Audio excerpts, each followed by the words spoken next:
Hello mọi người, hiện tại tụi mình đang ở nhà văn hóa thanh niên để chờ lên xe. Hôm nay thì tụi mình sẽ đi một địa điểm rất là gần Sài Gòn, đó là vườn quốc gia Nam Cát Tiên. Chuyến đi này thì tụi mình lúc đầu là tính đi tự túc, nhưng mà sau đó suy đi tính lại thì do là lần đầu tiên đi nên tụi mình cũng muốn book một cái tour để đi trải nghiệm xem như thế nào. Xui một cái là sáng nay dậy là mưa mưa ngập trời luôn mọi người ơi, mưa xối xả nên không biết tới rừng thì có đi được không biết cái rừng nó có ngập không chứ ở nhà ngập có chừng ngập.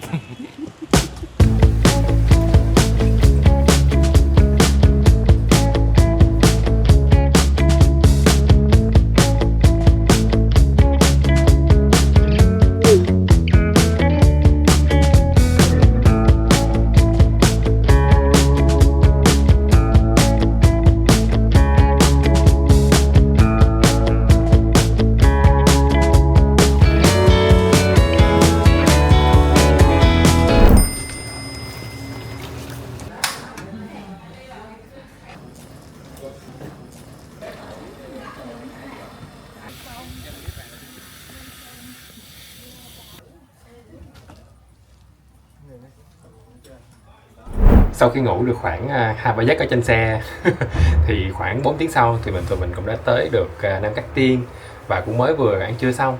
Bây giờ tụi mình mới vừa nhận phòng cho nên là sẽ nghỉ ngơi một xíu. Đây là phòng của tụi mình nha mọi người. Thì nó sẽ có một cái giường lớn ở đây, ở giữa căn phòng, với lại cũng có một cái máy lạnh. Tuy là đơn sơ thôi nhưng mà mình thấy cũng khá là đầy đủ tiện nghi. Và cái mà tụi mình thích nhất chắc là cái view ở đây. Đây nó có cái view bờ sông luôn. Thì đây nó có một cái võng với lại có hai cái ghế để ngồi ngắm cảnh nữa, cho nên là nhìn ra bờ sông cũng khá là chill. Thì bên kia mọi người, bên kia bờ sông đó, đó chính là vườn quốc gia Nam Cát Tiên. Thì chiều nay tụi mình sẽ đi phà qua bên đó để mà tham quan.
Ý, có con bắt đây nè, có con bắt đây.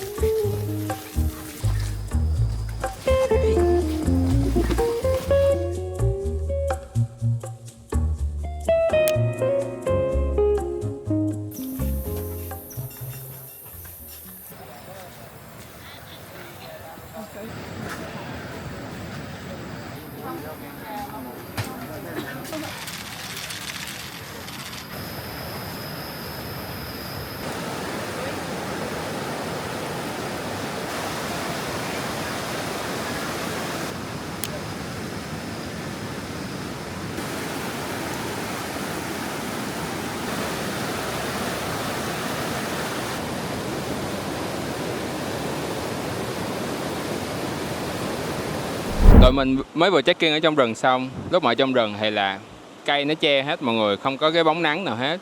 Cũng hơi nóng á. Nhưng mà ngồi lại thì sẽ nóng, nhưng mà đi một phút thì sẽ thấy mát. Trong đoàn tụi mình có một cái chú người dân tộc địa phương, cho nên là chú cũng hiểu cái nơi này và chú giới thiệu cho tụi mình rất là nhiều cái loại cây khác nhau trong rừng và cái cách mà người dân địa phương họ bào chế thuốc như thế nào. Mình thấy khá là bổ ích.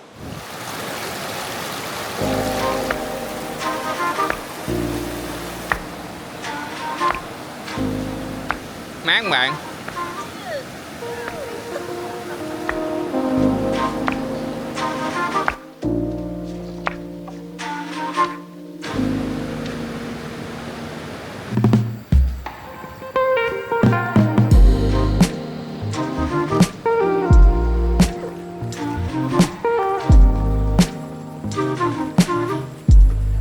Sau khi ngồi nghỉ ngơi uống nước ở bến Cự thì bây giờ tụi mình đang tản bộ về lại cổng để mà đi coi thú đêm.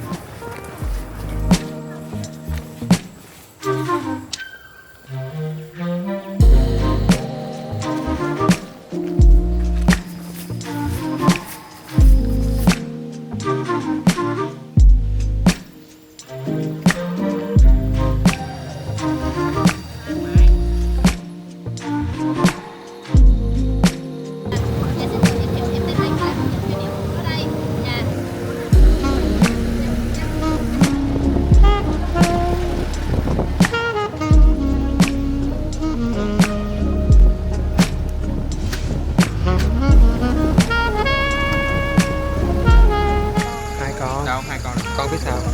Nó với con bự đang đi vô. Kia.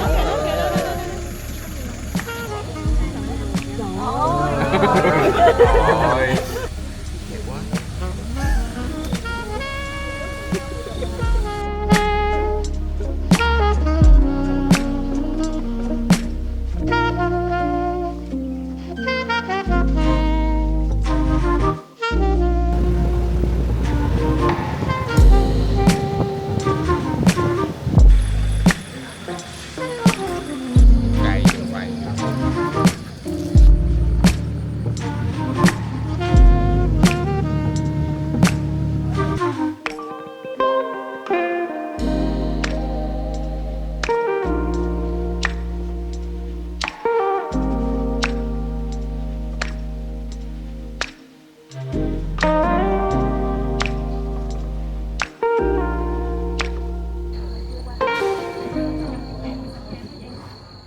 Và sau đây là màn review tour thú đêm ở vườn quốc gia Nam Cát Tiên. Tụi mình may mắn là đi tầm lúc 6 giờ thì trời nó vẫn còn hừng sáng á mọi người. Thì đi mình thấy cái cánh đồng cỏ với cái bầu trời rất là đẹp. Cảm giác như đang ở châu Phi. Rồi thú đêm thì tụi mình thấy đa số là nai, hươu, rồi con hoẳng, rồi có thấy con trồn bạc má với con cầy hương. Đúng. Sao mà thấy một con chim đít màu trắng mà không biết con chim gì. Không biết. Nhưng mà nói chung là được cái bạn nữ tour guide bạn rất là nhạy, bạn rọi đèn rất là xa mà bạn vẫn biết là những cái con vật nó đang ở đâu, xong rồi bác tài dừng lại cho tụi mình coi, một cái trải nghiệm rất là hay, mà đặc biệt là ngồi xe rất là mát nha mọi người, rất là phê. Sau khi coi tour thú đêm thì tụi mình về lại khu khách sạn và được bạn tour guide của đoàn của mình nướng barbecue ăn rất là ngon. Và như vậy là hết ngày đầu tiên của tụi mình ở vườn quốc gia Nam Cát Tiên. Hẹn mọi người vào ngày mai nhé.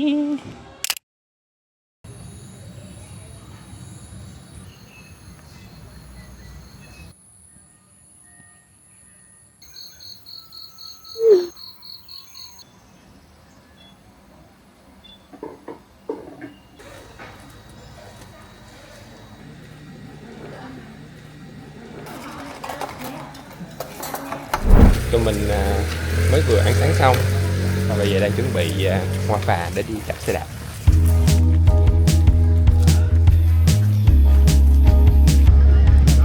Chiếc phà quen thuộc.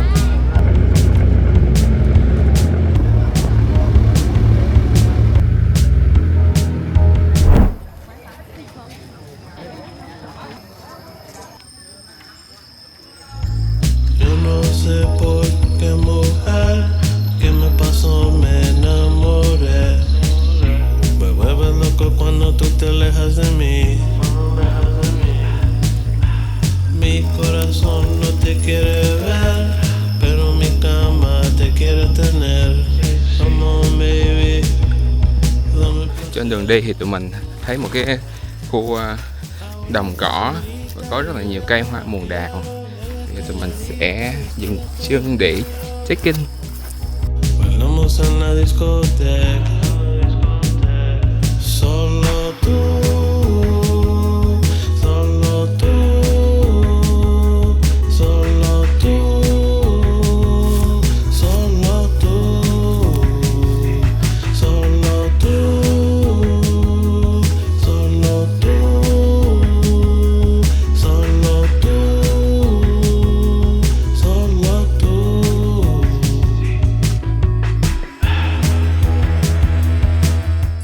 Wow, có con bướm đậu trên nón của thọ.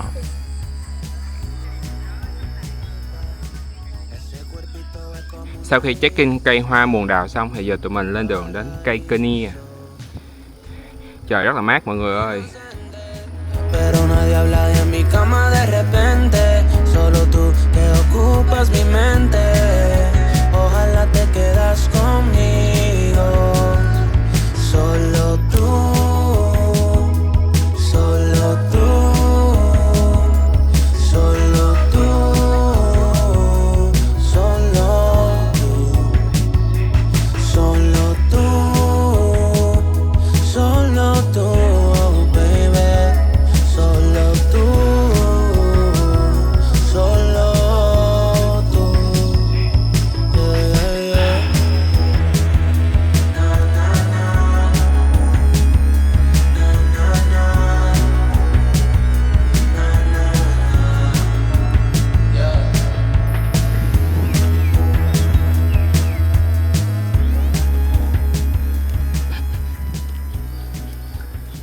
Sáng nay theo ước tính thì tụi mình đạp gần 12 cây số mọi người. Hiện tại thì tụi mình đang chạy về và gần tới chỗ trả xe đạp rồi.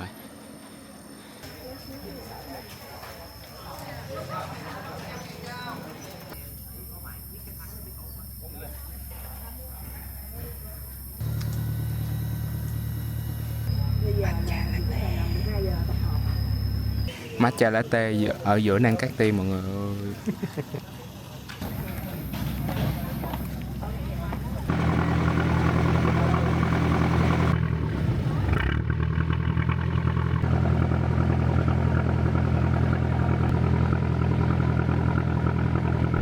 Sáng hôm nay thì tụi mình đã có trải nghiệm đạp xe ở Nam Cát Tiên. Tụi mình không có đi cái cung đường mà đạp ngang qua cái con suối như mọi người hay thấy, mà hôm nay là vô tình là cái anh tour guide anh nói là có cái mùa hoa muồng đào là một cái đường khác, thì tụi mình đi cái đường đó. Tụi mình rất là may mắn khi mà được thấy nguyên một cái khu vườn hoa muồng đào luôn, màu hồng rất là đẹp.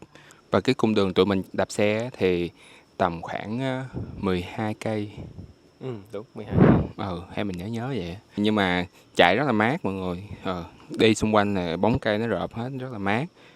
Chỉ có một cái khúc nắng nhỏ thôi, nhưng mà khúc đó thì có hoa muồng đào, rồi cũng có một cái quầy nước nữa, khá là ok. Ngoài ra thì tụi mình thấy cái ý thức bảo vệ môi trường ở Nam Cát Tiên cũng rất là cao. Tại vì khi mà đi lên phà để mà chuẩn bị qua bên vườn Nam Cát Tiên á, thì mấy bạn nào mà đem túi ni lông thì sẽ bị mấy anh kiểm lâm nhắc nhở là không có dùng túi ni lông, mà là phải đổi qua cái túi có thể là phân hủy, bảo vệ môi trường, phân hủy sinh học, đúng rồi, thì nó sẽ bảo vệ môi trường hơn. Thì tụi mình thấy cái đó cũng khá là hay. Với lại những cái món đồ uống này kia ở bên vườn quốc gia Nam Cát Tiên khi mà họ bán á, thì họ cũng đựng trong cái ly giấy, xài ống hút giấy hoặc là cái quai sách mà phân hủy sinh học luôn đó. Cho nên tụi mình thấy là ý thức bảo vệ môi trường ở Nam Cát Tiên rất là tốt.